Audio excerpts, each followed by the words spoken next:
welcome back to If You're Fat, Lose Weight. And we are honored to welcome one of the most talented morning sports radio show hosts in the country. You can catch him on Mad Dog Sports Radio every morning. A man with a face for TV, former offensive guard, Super Bowl champion, live from his wife's closet, Willie Colon. Welcome to the show, my man. How are you today? Man, I'm doing well. That's a hell of an intro. I'm very humbled by it. Yeah, I'm in my wife's closet because when I do these type of interviews, the echo, I have listened back. I jumped on Russillo's podcast not too long ago. I was able to do it in my bedroom, and it sounded like I was talking from inside of a jail. So I don't want to do that to your podcast. So excuse my wife's closet. That's where I'm at right now. Well, she looks like she has good style behind you. She's getting a lot of colors, which is nice. And, it's nice to have a woman that looks good in many colors. And, we appreciate you paying the proper respect to our pod as opposed to Russillo's pod. Russillo, tiny audience. Abelson, huge audience. So just before we start, anything goes on this pod. So we talk sports, politics, religion, sexuality, addiction, et cetera, et cetera. If you're ever bored with any of the questions I ask you or anything we're discussing and you want to throw something out there, it's all on the table. But I got to be honest, I'm fascinated as a 6'2" white Jewish guy with no real athleticism. I'm fascinated. I used to coach in the minor leagues of basketball in the G League, D League. Back in the day, it was the D League. Now it's the G League. But I'm fascinated by football, and especially the offensive line. So let's start here. Give us one thing that people would be surprised to hear, just off the top of your head, about playing on the offensive line. I think a lot of us, there's a multitude of us that do a couple of things while we're playing. One, we tend to sometimes use the bathroom on ourselves. That happens. Two, we are able to talk and get a lot done under 10 seconds, which probably explains a lot of our sex lives. Three is we're not overeaters. I think there's a perception that if you put a smorgasbord of food in front of us, that we can just plow food down. Some can, but most guys they're not big over the top eaters. Most guys can manage their weight, and some guys just have bad habits that get them in trouble. But there aren't a lot of over eaters. Now, it's a two-way sword. If you put a lot of food in front of us, you can go. We can go. But if it was on our own accord, a lot of us don't pound food like that. Well, it's interesting because you guys are all, you have to be very large human beings to play on the offensive line, but you also have to be very, very athletic. And on the defensive line, let's just call it what it is. Both lines. You have to be very. So that makes sense what you just said. But when you said you go to the bathroom on yourselves, is that like mid? Are we talking mid game? Are we talking about on the side? What are we talking about here? So there's one thing about offensive line and defensive line. If and when we are exhausted or something's going on with us physically, we can tap our heads. If you're a defensive lineman, rather. Offensive line, if I'm in a 2-minute drill, whatever's going on, I gotta figure it out. You're out there. So sometimes in the middle of a game or a long drive, you will see a big fella, urinate and pour a water bottle right around his region to kind of camouflage the mess we just made. And by the public eye, a lot of some folks would just assume we're just fat, sweaty guys who happen to just be drenched in that region. So, that's how we get down. Yeah. Wow. Honestly, I was not expecting that. So thank you. Okay. You're welcome. I really learned a lot. I actually did not know that. That's pretty fun. All right. So what happens on the bottom of these piles? Like, you hear as like in sports, you hear about this, what really, first of all, I'm very claustrophobic. I get into an elevator and it's like, I'm looking and I'm counting the floors as it's going up. It's a fear of nothing really. It's a fear of just fear and makes no sense. It's very irrational. My wife is very claustrophobic, so I definitely understand. She doesn't that's why she's she's grown accustomed to being on top while we do the do, because my big ass in close quarters on top of her freaks her out.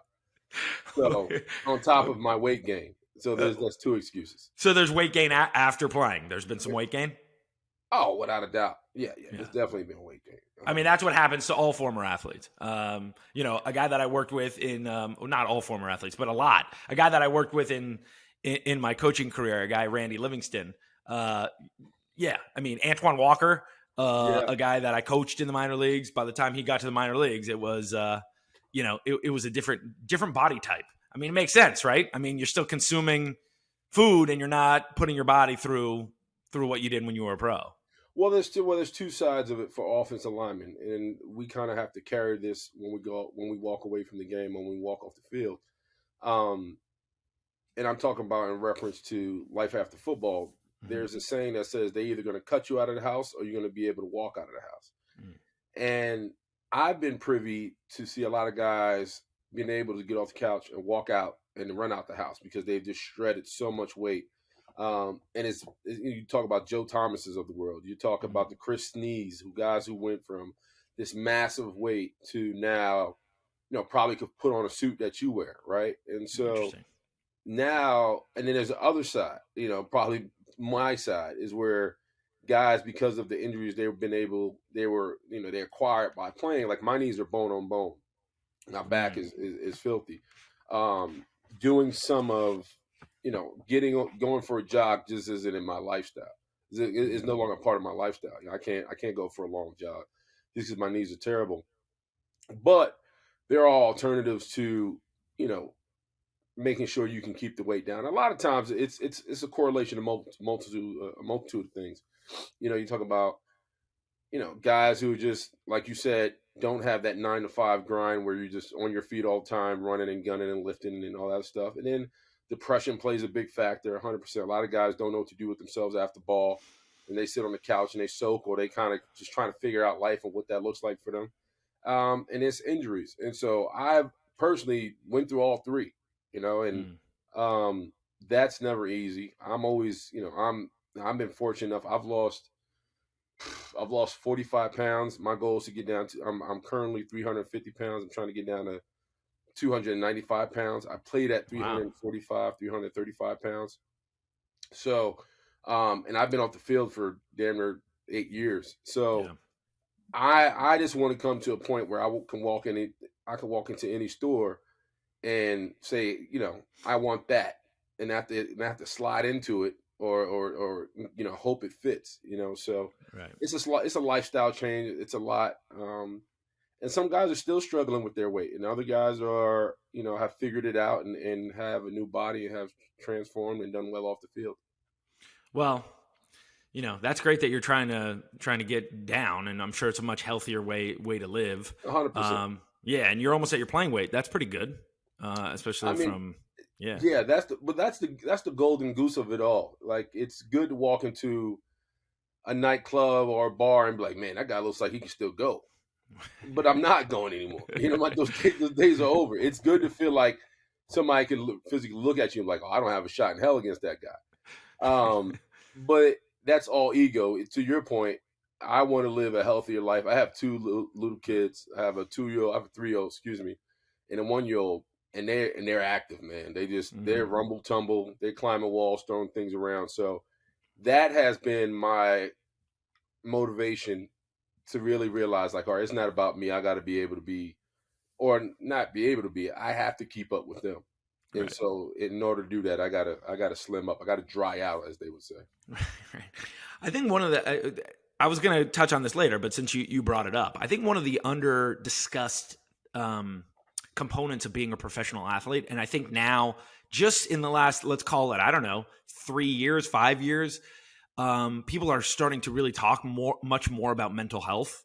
When your whole life is been sports, and not only playing sports, but what people don't really realize, and you can speak to this better than me, is like your whole life during season is basically planned out for you. Every single day, except for off days, you have a schedule that's defined by the team that basically is most of your waking hours across pro sports. And then one day that stops. Yep. and you don't go to the facility every day. And they've set up programs. It's different in every league. They've set up programs for you for after football, after basketball, after hockey. But it is what you're in the real world then. I mean, the real world, obviously there's the NFL's the real world, but once you're in the you got to fend for yourself world, right when you're done. And you can make 20, 50, 100, 500 million dollars playing sports. The music stops, then what happens? And people are just starting now to discuss that. And I think that's great. And it's great for people like you to share like kind of your journey through that. Yeah, I mean, that's a very layered and complex question, because I think there's different strokes for different folks.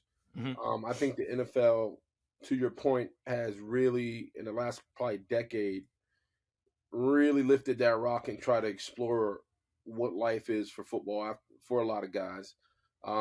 Sometimes, well, most of the time, how you left the field, not only physically but financially, matters, right? And on top of that, for me, I was, when I left the field, I was bitter because my mind and my heart was very much intact and still wanting to go out there and compete and play, and really still had the passion in my stomach to do so. Physically, I was at the end of the road, and there's nothing worse than feeling like you have all the parts to go out there and compete and rumble, but the parts are bad.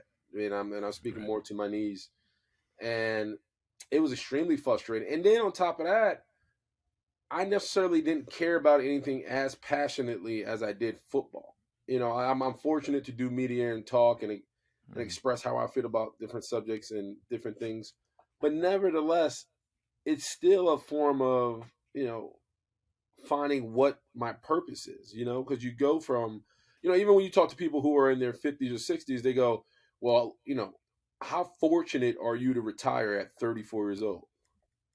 And I'm just like, I'm extremely fortunate, but I'm a young man now going back, right? Like I have to go back and kind of figure out who the hell I am, what I am, and realize that for a lot of ball players, you go from God to citizen, right? And so when I say that, people say, what does that mean?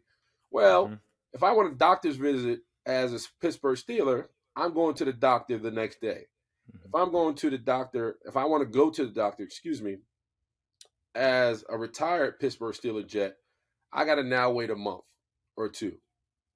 As a Pittsburgh Steeler, if I want to eat at the best restaurant in whatever city I'm at, I can go that night and have the best seat in the restaurant. As a retired Steeler or Jet, I may have to call a guy who knows a guy to get me that seat. And chances are that phone call, whoever I'm trying to call, they may not be picking up. So it's an extreme fall from grace, and from a standpoint where you're no longer, you feel like you no longer matter to the people who you thought you mattered to. And then you realize there's a false sense of security with that too, right? People love you, they idolize you, they love your story, they're so invested in who you are as a person.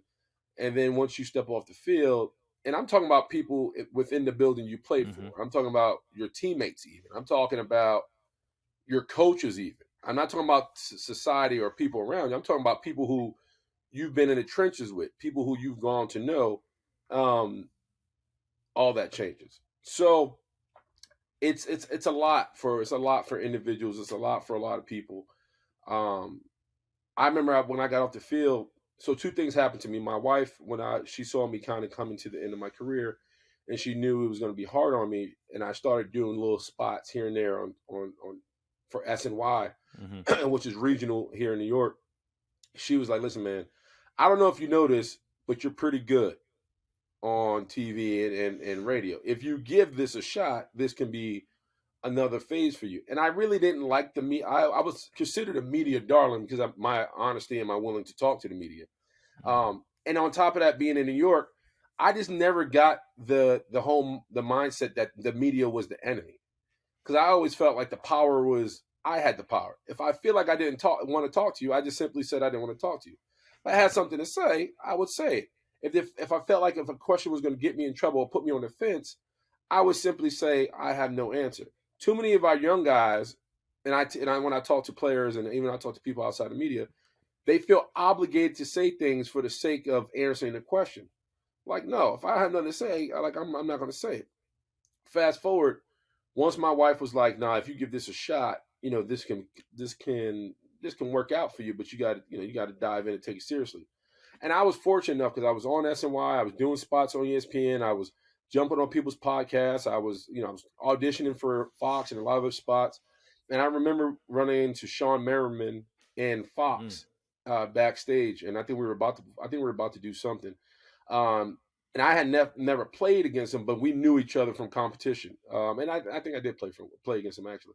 But to push along, we were talking about life off the field, and for him, he was doing TV shows, he was modeling, he was everywhere, right? He was a media darling. He's a big dude, good looking dude, so he had a lot going for him. But he said this, and it stayed true to me to this day. He goes, even with everything I acquired or was able to do, I still felt like I didn't know where I was at, what my purpose was. Like it was just like, okay, I know I can do this. I'm fortunate enough to do it, but it's nothing like putting on that helmet. It's nothing like being that superhero, that alternative personality that you turn on Sundays. And it's true. I had a lot of things going for me. I was fortunate enough to tag along, to jump on with Barstool. But it wasn't like coming out of the tunnel. It wasn't like putting on that helmet. It wasn't like, really imposing your will on another man and not getting arrested for it. So it was a lot, man. It was different. It's still different. Well, you just articulated what I was trying to say in a much more eloquent way and a much more, all-encompassing way. I mean, everything you said is right. And, fans don't appreciate what you just said. And, you guys make a lot of money and you should. And not everybody's playing the violin for you, but there are real issues when pro athletes retire, and their journey is important, and they should be supported. Well, it's tough because our passion comes to an end right when we leave the field. When people are able to live their passion throughout their life and look back on it, right? And so, and I say that I say that with a lot of remorse. And from this standpoint, I knew I could have been a better ball player if I would have did a lot of things better off the field. And I look at the people who didn't burn both ends of the candle, have a way better career. Even though I had the discipline and passion to be all world, as hard as I lived, as hard as I played, I lived just as hard. And so I have to go to bed with that every day. And so that's my truth. And on top of that, when you mentioned about the outside world caring about who we are, or how we go about our day to day, there's still, I don't care if they care. What I do care about as a former athlete is that they give players off the field their grace. Because we go into the league at 22, 23 years old. We don't go into the league at 35. So whatever mistakes or whatever we said in the media or whatever we did in the public eye, that's not who they are when they retire. You get what I'm saying? Fully. And so that's where I get frustrated, because I've been around people who look at a guy like, oh, remember when he did such and such, or remember when he said this? Dude was 22 years old, bro. Hey. Look at the shit you did when you was 22, 23 years old. Exactly. And imagine and think about, you did it when there was no social media. Correct. So no cameras following you. Yeah, cameras. You weren't in the spotlight when you were 20. And by the way, the NFL is 22. What we're talking about in other sports, the NBA, even Major League Baseball, we're talking 18, 19. Right. If there was a camera following me around when I was 18, 19, even through college, I went to Michigan. I mean, it'd be the most embarrassing moments of my life, which, shouldn't be, public for anybody, really. One of the greatest things that happened to my Pittsburgh Steelers team, including was the fact that there was no social media, because the city let us live. Yeah. And we lived for the city. We weren't politically correct, nor did we have to be. we played the game with all our heart and might, and the city embraced us as their own. And we were there. We were the Sons of Pittsburgh, Yeah. and we embodied that blue collar, that cup of Joe in the morning, that Bible thumping, mama loving, throw the football out there, we'll beat anybody up in a parking lot mentality.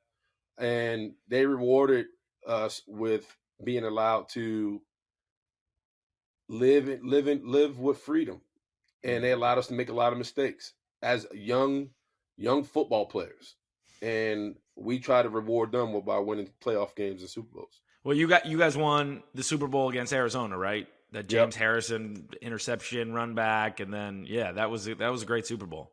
That's interesting. Do you think that?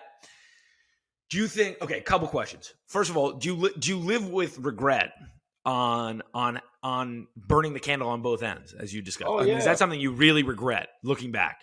Yeah, I hate it because I wasn't the guy I was in college was way more disciplined than the guy I was in the NFL. I was broke in college. I wouldn't drink or even attempt to drink past Wednesday. I didn't have sex past Wednesday or Thursday. I lived for Saturday. And so I was way more disciplined, way more in tune with my body, way more focused on being the kick-ass SOB that I knew I could be and wanted to be. When I got to the league, I was still very much driven to be that guy, but I had money. I had attention. The women liked me more. I was way more popular than I ever been in my life. I had access to people and things than I ever had in my life. And on top of that, I was injured a lot. So I had time to do a lot of things off the field that if I was playing, I probably wouldn't have had to or had the ability to. So I saw a lot early. I was around a lot of people who I thought I would never be around because of my celebrity, if you will. And part of it because they wanted to be a part of the success the team was having. And that goes from family, friends, and outsiders. And so it was a lot to digest. My father had died a year before I won the Super Bowl. And I was just ripping, man. I was just young kid who was out of Hofstra from the South Bronx, New York, who bounced 3 jobs in college, who was struggling to pay $500 rent in my quarterback's attic to live, to being birthed into an organization. By the way, when I got there, they had won a Super Bowl in 2005. So when I landed in Pittsburgh, not only did I really know where the hell I was at, but the city was on fire. All the guys that were there prior to me arriving were rock stars. And so I kind of rode that wave where there was on. And so I was a young gun with this Steeler, this super hot Steeler team who seemed like outlaws and the people loved it. And that was just what I was birthed into. Wow. That sounds very different than Hofstra, for sure. Yeah. So when you say there was no social media and the town embraced you and let you guys make mistakes, do you think that there were things that you should have been held accountable for, not you, but your teammates just generally out in the city? Or was it all within, did you guys all keep it kosher, as we would say?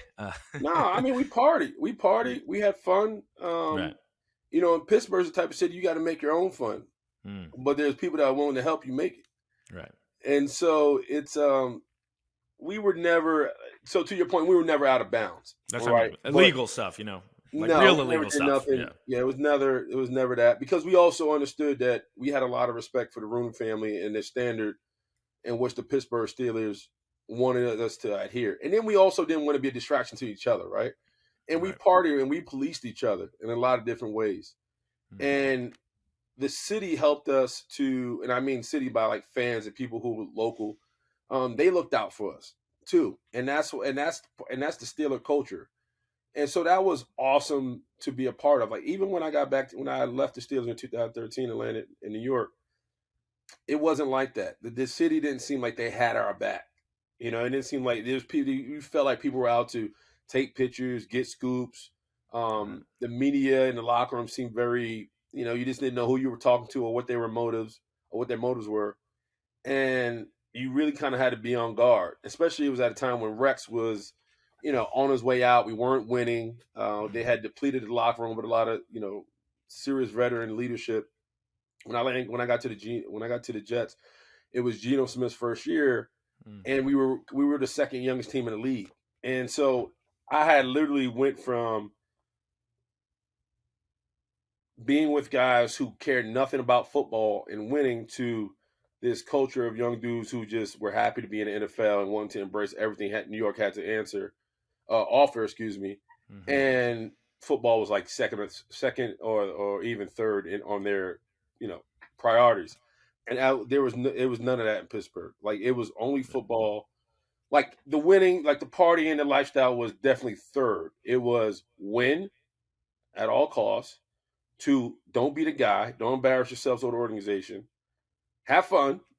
And 3, like, do whatever you want to do or whatever you want to pursue off the field, you can do it.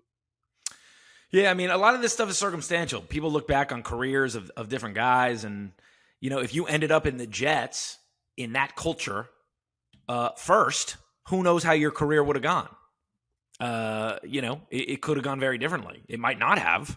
But a lot of this stuff is circumstantial. With, LeBron James was going to be LeBron James, no matter where he ended up. But, you see that in all sports. What are your thoughts on NFL contracts not being guaranteed? I know you signed a deal, and then if I did my research correctly, you signed a deal and then it wasn't fully honored, and that's when you went and signed with the Jets. Is that right? Yeah, because at that time I was going on my third IR. I was a limit at that point. And they had a young offensive guard by the name of Ramon Foster, who I love, who's a restricted free agent out of Tennessee, who was, pretty much on my heels. And I was going on my third IR, and that, my time was up, and I knew it, and that's why I wasn't able to see my contract through. I honestly thought I was going to retire a Steeler. I didn't want to go anywhere else. I didn't care to go anywhere else, whatever the Steelers needed me to do with it, whether it was, dump a body in a Monaga Halo to bake a cake for Mr. Rooney, I was going to do it. It didn't matter. So that was tough. But as far as guaranteed contracts, do I think should there be more guaranteed contracts? 100%. Do I think guys deserve their money? Of course I do. I just think when you do that, there comes a responsibility to being the best you could be for the organization and your teammates. Me being in the locker room, I've seen firsthand guys who put up big time numbers, play outstanding football, get the bag, and they shut it down. They don't care about being on time for meetings, being on, just being a pro, what it means to be a pro, what it means to the locker room when you get that bag. Now you're a shelf above guys in your locker room, because if you're receiving top dollar at your position, now you're expected to be a leader. And I saw guys not care about that anymore. And I saw people, multiple individuals kind of just give up. And that was tough, because I know when, I was extremely fortunate during my time with the Steelers to meeting Joe Green, Mel Blount, some of the greats, the all-time greats, and how some of these guys after having an all-pro season were going to work.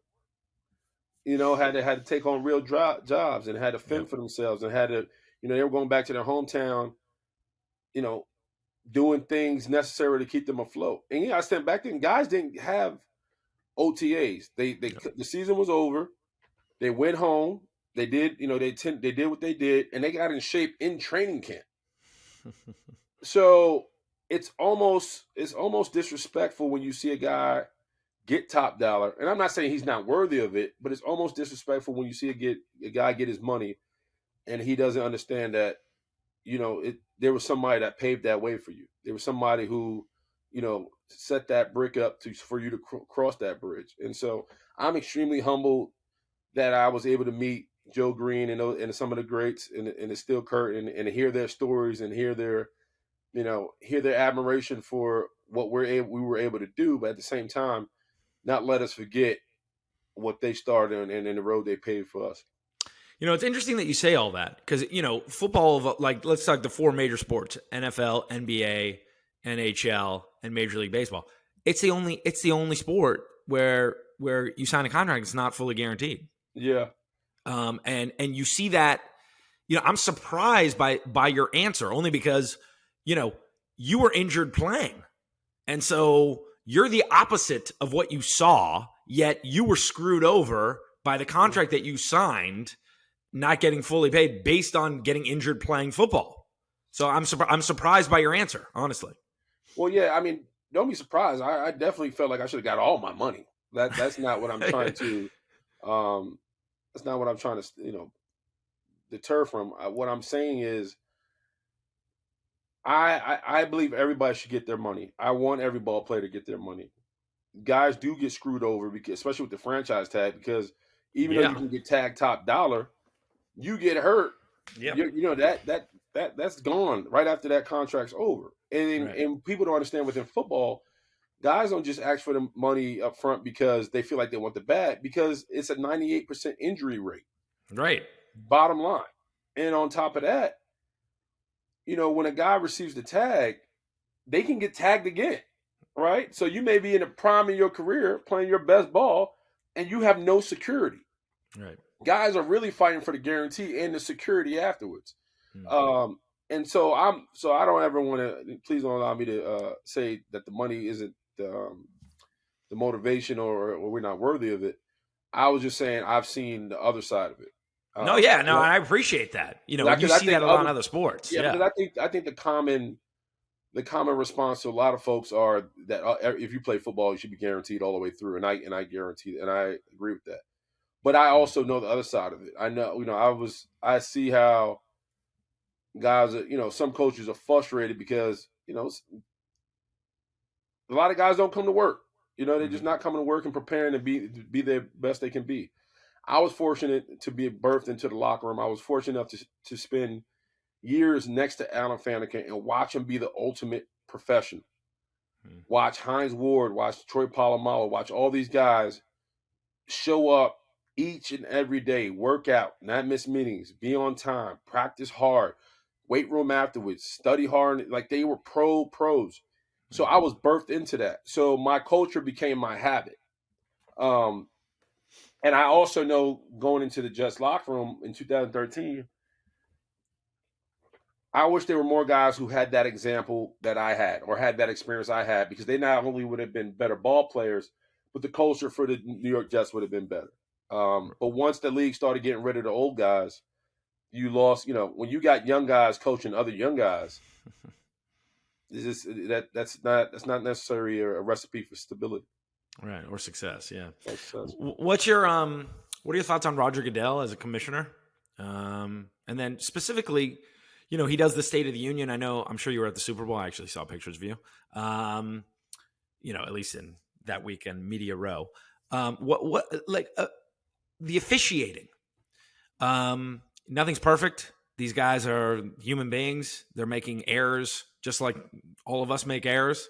There's no way to fully fix it. But what are your thoughts on what he said about the officiating? Where he said, when he openly came out and said that officiating, he said something, and I'm paraphrasing because I really can't remember exactly what he said, but I think he said something along the lines that he feels like officiating has been better than it has been in the past. Correct. And I laughed.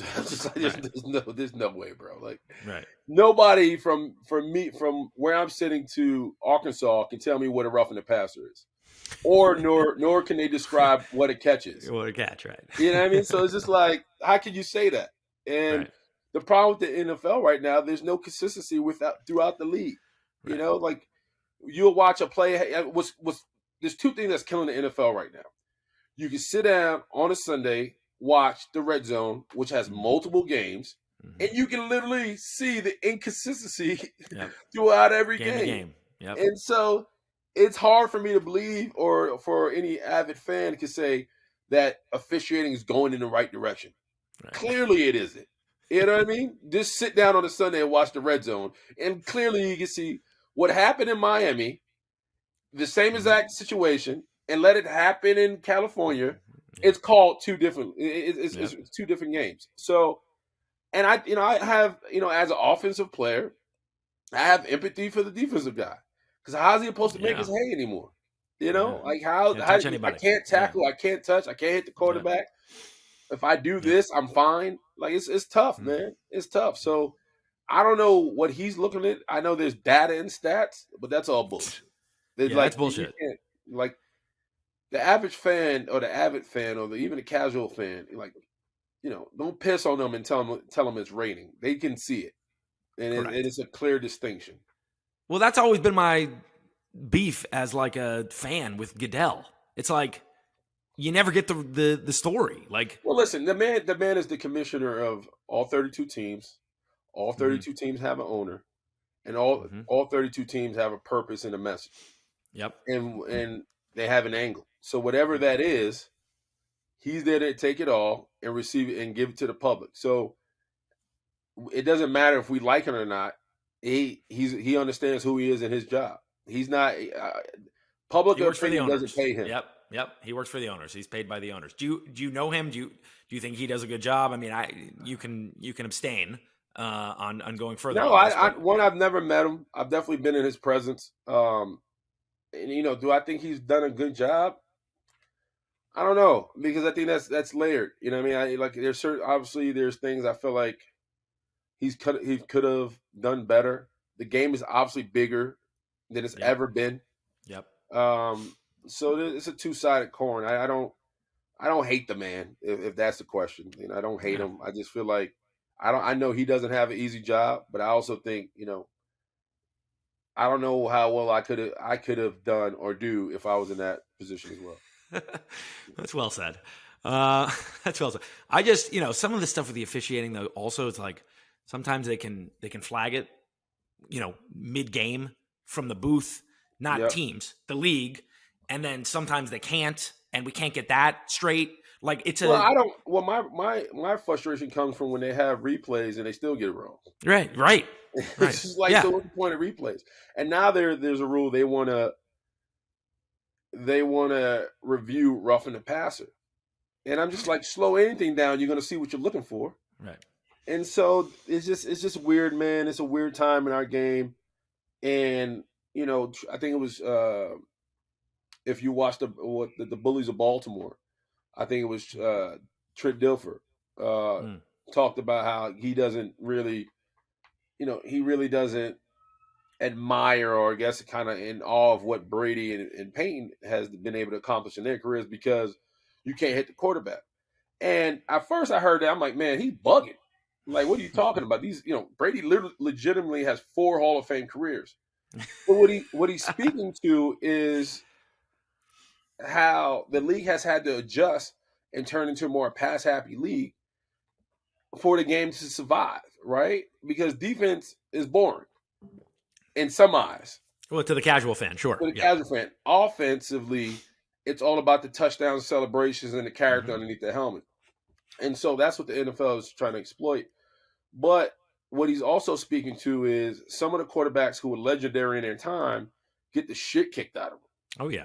I remember when Steve Young got knocked out of the game unconscious by Arenas Williams, right? I remember that hit. Mm-hmm. I remember as a kid, a very young kid, when Leonard Marshall damn near broke Joe Montana's back. Mm. I remember when Carson Palmer got escorted off the field by Kimo Von Houten for the low hit, right? So there's times in history where I see the quarterback literally get the shit kicked out of you. Before I was an offensive player, I was a defensive player. It was taught from a young age, cut the head off the snake, the body would drop. And the head of any snake or any outfit of an offensive football team is the quarterback. Yeah. And so, and however you can get down, you got them down. So to see what Marino, Montana, Moon, some of the greats had to go through and get off the mat and still deliver and put up big numbers and win games and go to Super Bowls, you can't even compare it to what these quarterbacks today deal with, because had to deal with. Mm-hmm. And what's even worse about it, me playing for Big Ben, watching Cam Newton, they didn't get that privilege. Right. You know what I mean? They didn't get that. So what's really going on? Yeah, that's funny. I mean, Big Ben, people just like bounce off of him. Same with Cam Newton, but I understand. I mean, it's funny Trent Dilfer said that. I mean, they changed the rule they changed some rules, right? Because of Brady. Because Brady went down with that knee injury. ACL. Yeah. Well, he was the And he was face out of the the whole league at that season. point. Yeah. He was the Michael Jordan of the league. And it was like, well, you either love him or hate him. People are going to watch. If he's not out there, then we're losing money. Right. Because it's all about the TV contract. So that's when the rule came about. That's funny. Well, I'll tell you this: whatever they're doing that way, I mean, it's paid dividends. As much as I agree, I like watching defensive games more, where the defense can impact the game. I mean, that Baltimore Ravens team, that was one of my favorite teams to watch growing up. All right, go ahead. No, I was going to say, to your point, one thing you love about wrestling is not the guy who wins the belt; it's the heel. And defenses are normally the heel, right? And so when those guys don't have a chance to be the heel, then what are we watching? Right. Well, I grew up, I grew up in San Francisco, so like the 49ers are my team that I root for. I mean, that defense this year was what carried them. I mean, still defense has a place in sports. And if you can have a good defense, especially in the NFL now, I think it can propel you. What storylines are you looking at here in the offseason, and does Aaron Rodgers, in your estimation, end up a Jet, or does he stay, or does he go somewhere else? What are you looking at? So obviously the big headline right now is Aaron Rodgers. Aaron he baffles me because I don't know a guy who every offseason, or a player every offseason, we hold our breath for. Mm-hmm. We hold our breath for Aaron Rodgers. And this is a guy who hasn't won a Super Bowl since he beat my Pittsburgh Steelers in 2011. Valley, he's been in multiple playoff games. Valley, he's won MVPs. But we hold our breath as if we need Aaron Rodgers for us to watch football. It is weird because this is a guy who openly admitted to smoking ayahuasca, walked into the season with this, Mad Max haircut, jumped all over his young receiver core. His defense failed him early. He dealt, and this is me giving him grace, he did play with a fractured rib or two and a broken thumb, turned the season around, and was able to kind of finish on a strong note, but obviously they lost the last game, and that was it. But then after dealing with all that, mind you, before the season, he was holding out because he wanted a deal and he wanted more say about the team, right? He wanted more input about what was going on with the team and who should and who shouldn't be in the locker room. They granted him that. And he leaves the season after dealing with everything he dealt with. And he was like, listen, I'm gonna sit in a dark room and I'll hit you when I'm ready. And we've all been holding our breath. All of New York, all of Raider Nation and everywhere else, even Green Bay fans, on trying to figure out what this dude wants to do. And I don't know, and I'm even going to LeBron on this. I don't know if we've ever we've held our breath to hear or see what one athlete was going to do. And if there is somebody who can, please help me, because I just can't think of it at the time. No, yeah, the decision was the worst thing LeBron ever did in his career, and that's nothing. Yeah. Like we hold our breath for this. And we do this with this guy every year. Yeah. Every year we're holding our breath to see what he's going to do. Yeah. And I have empathy for Brian Gutekunst, the GM of the Green Bay Packers. Oh, yeah. He's just like, I can't do anything else. I've given you the money. I've given you young talent. I've given you a defense. I've gotten you a great running back in Aaron Jones. Like, I don't know what else I can do. I've given you say. I've given you, I don't know what to do. And so it's funny, man. So with all that saying, I would love for Aaron Rodgers to be a New York Jet. I understand. Right. I understand why the Jets are like, even though they may love Derek Carr, they're also sitting back and saying, he's still the GOAT. Yeah. He's still the hot blonde in the room. Mm-hmm. He's still the smoke show. We got at least got to swing at it and see if we're going to connect. In this time of the year, like you and I, because we're in media, we try to connect the dots. You get Nathaniel Hackett, a guy who's familiar with Coach, Nathaniel coached him. Yep. And now we're trying to say, is that the bridge for Aaron Rodgers to come over? Zach Wilson has a lot of admiration, and he looks up to him as an idol. Coach Salah has said at the end of the nosedive season, which the Jets did, they were top of the world and took a 5 to 6 game nosedive and pretty much lost themselves. They pretty much wrote their own ticket out of the playoffs. But nevertheless, it's interesting to try to connect the dots because a lot of people aren't worried about Aaron Rodgers playing football in New York. A lot of people are worried about Aaron Rodgers handling the media in New York. And it's just like the New York media is real. Oh It's a yeah. real thing. I mean, I was here when OBJ was kind of being the rock star of New York. They talked about that man every day. It didn't matter if he had a good, bad, or indifferent game. OBJ was on everybody's tongue from this time he was a Giant to the time he left the Giant. Aaron Rodgers is going to be that guy, and people talking about him regardless. But New York, why is it more daunting in New York? Because not only you talked about into nauseum, into like damn near you talked about the death. It's all around you. You know what I mean? Like it's the little kid in the playground. It's the mom in the store. It's everywhere. So there is no escape from you if you're the headline, and he will be the headline. And people in New York, beat writers included, will poke and nip and search and rip and do and set up traps to try to get to be relevant. And he's used to it. Sure, he's been a media headliner for a long time.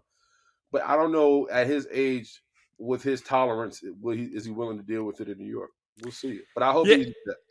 Everybody says they understand what it's like until they do that, until Sure. they do it. Like Phil Jackson, I was with Phil Jackson in New York and with the Knicks and his crew, and they were surprised behind closed doors just at the persistent negativity. And the Knicks have a lot Oh, to it do. is. They bring it on themselves a lot with their unwillingness to talk, but Yep. I mean, it's just relentless. There's just it's unlike any other media market in the country, and There's even no Green off Bay, it's the day. only show in town, but Yep. it doesn't compare. There's Doesn't no compare. off day when you're in the eye of the media being Yeah. a player in New York because what you wear, how you dress, how you say your mood is constantly being ridiculed, dissected, or even examined. And you may just be constipated from Taco Tuesday, but if you come in the building cranky, oh, Aaron Rodgers is upset about the play calling on Sunday. He's wearing it on Right. Wednesday. Like, dude, no. I just had I had a Mexican peep in a Dr. Pepper, and I'm a little backed up. That's all that's going Right. on. But that's what New York media is, man. It's relentless. It's daunting. You almost it's almost like being a royal. You have to be always perfect in the Loyal. public eye for people to kind of eat. But even that is still not good enough. That's a good comp. New York Yeah. media being the quarterback, the star of the show is like being a royal. That's pretty good. I like Yeah. that. Yeah. I might steal that from you, but I'll give you credit for that. Oh. Wherever I go, you do hear stories similar to yours about my time was X, Y, and Z clouded for whatever reason, and I don't know. I'm a fan, but I think it's interesting to hear. I mean, there are fascinating brains there. There's Yeah. people who are super creative. There's people who've been able to make a great career there. I don't hate Barstool. I think there's a perception that I hate Barstool. Um, I wish I was better at Barstool, but I also realized that my time was my time, and there was times in my career at Barstool where I did feel flat out disrespected. Um, but you live and you learn. You take your punches and you move on. But I'm grateful for the opportunity. I would have never met Large. I would have never met some of the people I have respect for in that building. But my feelings about Barstool is complicated. It's not good, but it's not bad at all. How long were you there? 3 years, 3 or 4 years, I think. Yeah. Well, interesting. All right. Well, what other sports stories are you interested in? Changing topics, not very smoothly. Are you yeah, NBA, NHL, anything you golf, anything? I mean, you guys go I everywhere so on your show, right? right. So a couple things. I am a golfer, man. I've leaned into the golf unit. Not leaned into it. I'm very much immersed into it. Golf is a sport which I thought first of all I hated Mm-hmm. when I played. I wish I, I Same. first of all I wish I would have played when I played. Same. But I hated when I was around it during my football years. Now I'm all about it. Like I go to sleep with Same. golf. I go to sleep with the Golf Channel. I watch 50 million tips a day on how to swing a golf club. Same. Um, at the dinner table, on the toilet, or in traffic. I'm always looking at IG about, how to not slice and turn off. So, and no matter how much I watch it, I still do. I go back to being Right. the worst golfer ever. Natural swing. Yep. Yeah. And so that's like my new thing. I'm passionate about golf right now, and I'm enamored with um, some of the guys who are just phenomenal at the sport. But sports wise, man, like, sports has become, it's weird to say because I do have a sports talk show. Right. Um, it's weird to say, but I'm very much not only I'm not that I'm not invested in sports, because I'm very much am. I love sports, but I'm a reader, man. I'm a reader. I have a passion for reading now, and I think it's helped me. Books. Books. There's a book that I've been reading by a brother by the name of Jason Williams. He's a brother out of Detroit who owns. He had a 30 for 30, and where he pretty much has a dojo, and he teaches not troubled youth, but young males how to process their emotions and being more of a comprehensive human being. And there's a fascinating story. I love him and everything he's been able to produce. I've become really, really good friends with Rue Jude, who's also on Sirius XM. I love his stories and talking to him. So he has 2 books out. I'm in the process of about to start his books. There's a book that I just found. It's called The Hidden Message in Water. That I'm looking forward to reading. I haven't got that yet. And so I've become a reader, and I think so. Let me tell you, I'm turning 40 in April. Congratulations. Welcome to the club. I'm 40. I turned 40 in January. It's terrible. God bless you. So I realize my tolerance for things are just at all time low. Like I have no tolerance for nonsense, and not nonsense. Like I'm like, I'm like a general in the army and nothing like that. I just I don't listen to hip hop as much. If it's not the old school stuff or the stuff I grew up on, I will turn on jazz in a minute and just be in my thoughts and music, like elevator music. So that's weird. And sometimes, especially when I'm on my way to work and I got to go into the studio, I play no music. I look like Michael Myers just driving down the FDR Parkway, just this quiet, just very stoic and still face. And so reading has ignited my imagination, and also really let me ponder on things that kind of resonate with me currently and things that I've dealt with in my past. So I enjoy that. So golf, reading, and really trying to be the best husband and dad I can be is all I care about these days, because my kids are awesome. My daughter is a bulldog, and I love her for it. She's a bully breed, and my son could possibly be the next president of the United States. Like he's good. He's looking. one. He's one. Your son? He's 3. My son he's is 3. 3, Okay. and my daughter's 1. Got it. Okay. And my son is charming, extremely smart, witty, and he has for his age, and maybe most kids do. I don't know. I can only speak to mine. He has a very keen understanding of emotional intelligence. He knows when the room is serious. He knows when mommy's happy. He knows when daddy's happy. He knows, when things are kind of. He can manipulate the air with his smile and his charm. And I'm like, okay, Obama, I see you. I see you. And he got like a little walk to him too. So, but my daughter is, I told my wife this other day. It's nothing, and I don't know if you have kids or not. Yeah, I have 3. There's nothing. There's nothing more surreal and freaky as a human being to see like the female version of you. Yeah. And when I can watch my wife do something and my daughter do something, excuse me, and I'm like, I definitely want to do it. I would have did that. Yeah, Because you, right? And so you know how you would have responded. And my daughter responds to a lot of situations. Like if you tell her no, she's just like, attitude is middle fingers up. I'm doing it anyway. And so it's weird to see it like in a female version. And she's my heart, man. Yeah. Well, I have 2 3-year-olds and a 5-year-old. A Okay. girl 3-year-old, boy 3-year-old, and a boy 5-year-old. Yeah, I mean, you see your kids through. Yeah, you see yourself in your kids, and it's experiencing life through their eyes. It's fascinating. It's definitely not what people tell you. At least it's not what anybody told me was going to happen as a parent. Everybody. It's much more difficult. It's much more time consuming.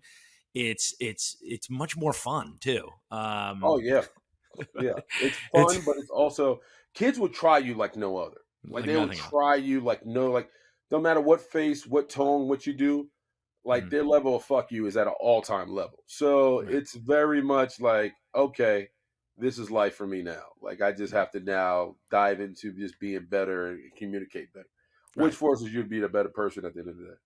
Right. But it's like what you said earlier when you say you don't listen to music, you don't like your priorities they change dramatically Sure, when you have children.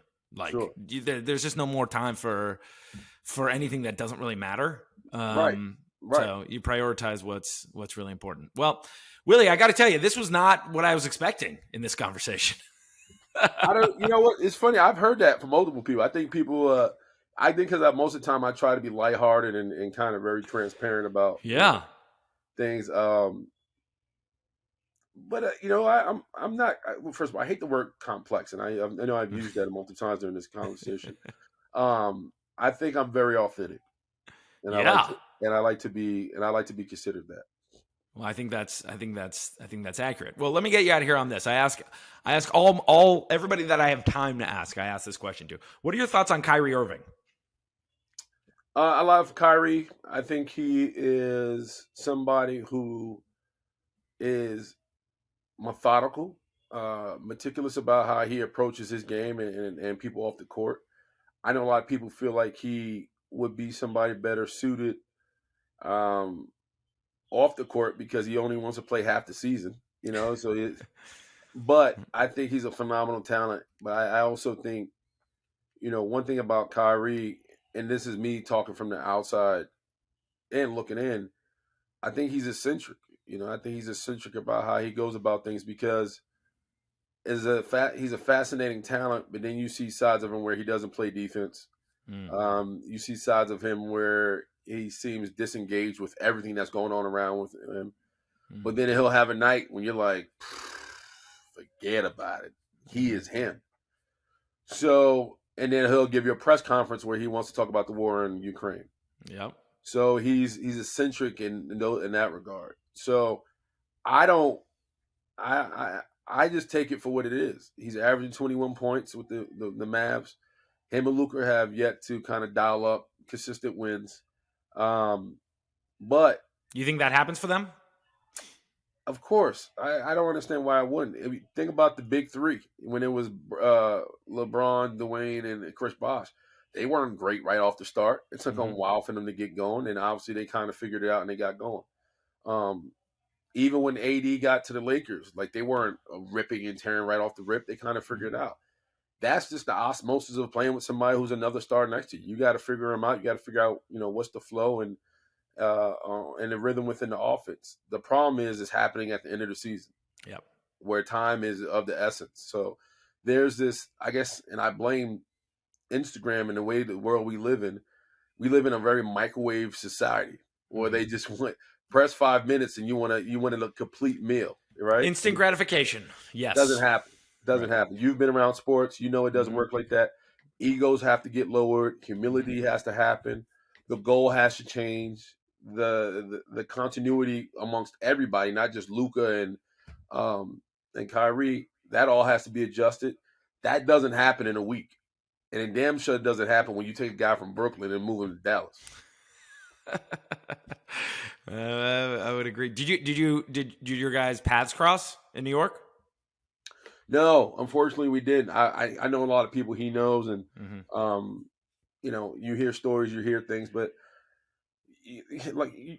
since you have admitted to being 40, when you get our age, bro, stories are just stories. You know what I mean? Like you got to take them with a grain of salt. You try to give people their respect and realize that and understand their validity and the message they're trying to talk about. But I think it goes back to how we started our conversations about young guys playing at the top level. You got to give them the grace. Mm. Where they're living life through our televisions. Well, So well said. Well, Willie, you're the man. I appreciate your time. Really do. yeah, I'm sorry for the back and forth. I know I kind of gave you a ring around, but you hung in there, man. My life is, Hey. I move a mile a minute. Things are switching. My wife's shooting a reality show right now. Which one? So my wife is on OWN Network. It's called The Bell Collective. I'm currently down here in Jackson, Mississippi. I'm a part of the show. Wow. She's working on this season 3. The show drops in August, but the show is doing really, really well. And Nice. it's our story, our life, and it's getting great reviews. So if you're out there and you got some couch time, tune in and check me out on Instagram, and we'll be posting. So Yeah, we'll link to all your stuff. You have 2 seasons of that already. You said 2 seasons are already out. The okay. third Well, season, I'll link to I'm it. shooting season 3 right now. I'll link to it. All right, Willie, you're the man. Good to talk to you. Blessings, brother.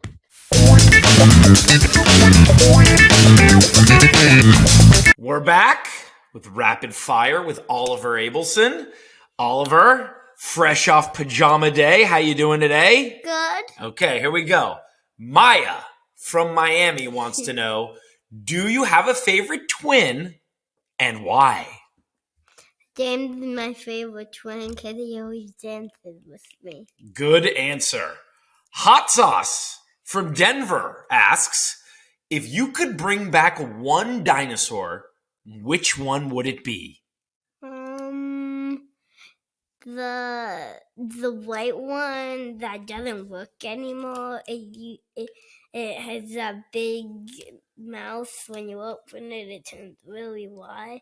A Dominosaurus. A Dominosaurus. I knew that's what you would say. Ginny from New York wants to know, what are your thoughts on inflation? What does that mean? Exactly right. AC Poopy from Denver wants to know, what would you rather eat? Someone else's booger or a piece of gum off the street? A piece of gum off the street. Nice answer. And finally, Uncle D, a.k.a. Uncle Scroat from Miami, wants to know, what are you thinking about right now? Dude, where'd you go? That's it? You're done? A jaguar. A jaguar. Good answer. All right, we'll talk to you next week, dude.